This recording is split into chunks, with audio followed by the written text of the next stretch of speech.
هل ينظرون إلا الساعة أن تأتيهم بغتة.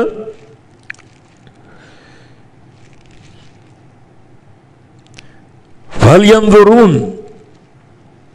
کیا انتظار کر رہے ہیں یہ لوگ، الا الساعة صرف قیامت کا.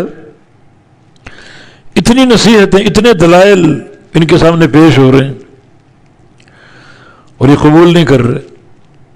نبی کی مجلس میں آ رہے ہیں اور اس مجلس سے فائدہ لینے کی بجائے بالکل خالی لوٹتے ہیں.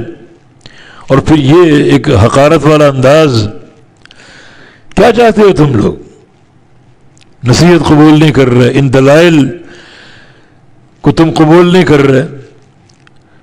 فَهَلْ يَنظُرُونَ، بس کیا انتظار کر رہے ہیں یہ لوگ، الا الساعة صرف قیامت کا.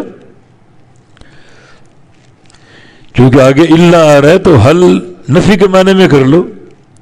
نہیں انتظار کر رہے یہ لوگ مگر قیامت کا. اتنے دلائل ان کے سامنے آ چکے، آیات بینات آ چکی اور یہ قبول نہیں کر رہے. تو پھر ان کو قیامت کا انتظار ہے، ان تأتیہم بغتہ، کہ وہ آ جائے ان کے پاس اچانک آ جائے.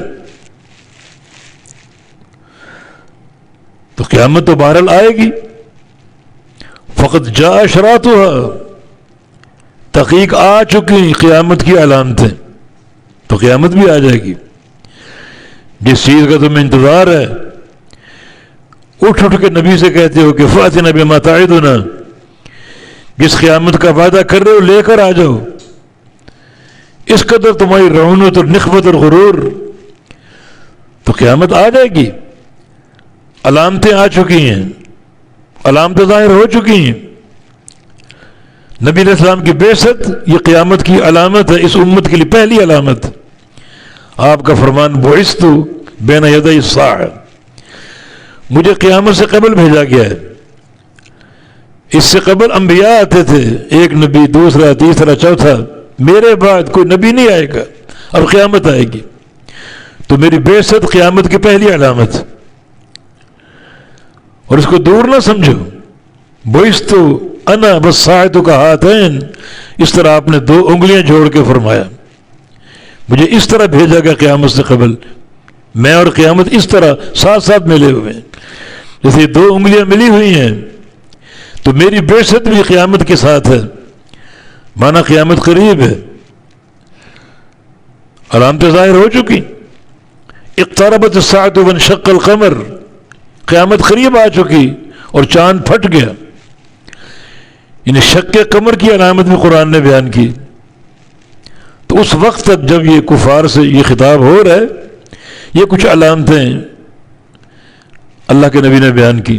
اپنی بعثت اور آپ کی بعثت کا قرب قیامت ہونا، اور یہ واقعہ شق القمر. 2 ٹکڑے خود قوم قریش نے دیکھے، پھر بھی قبول نہیں کرے. جادو، سحر. حتیٰ کہ ان سے کسی نے کہا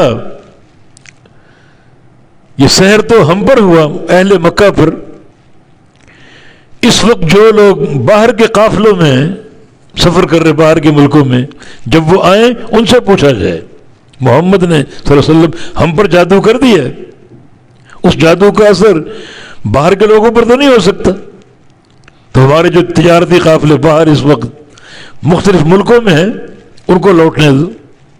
ان سے پوچھیں گے کہ تم نے یہ چاند کے 2 ٹکڑے دیکھے؟ جو پہلا قافلہ ہے اس سے پوچھا گیا کہ فلاں دن، فلاں رات، فلاں تاریخ کو تم نے شق القمر دیکھا؟ انہوں نے گواہی دی کہ ہاں، ہم فلاں مقام پر تھے، بصرہ میں تھے، شام میں تھے، وہاں بھی ہم نے چاند کے 2 ٹکڑے دیکھے. پھر کیا باقی رہ گیا؟ ہر طرح سے حق واضح ہو چکا، حجت قائم ہو چکی، پھر بھی قبول نہیں کر رہے. تو یہ علامات قیامت. فقط جاء اشراطها، تم قیامت کے منتظر ہو، وہ آئے گی.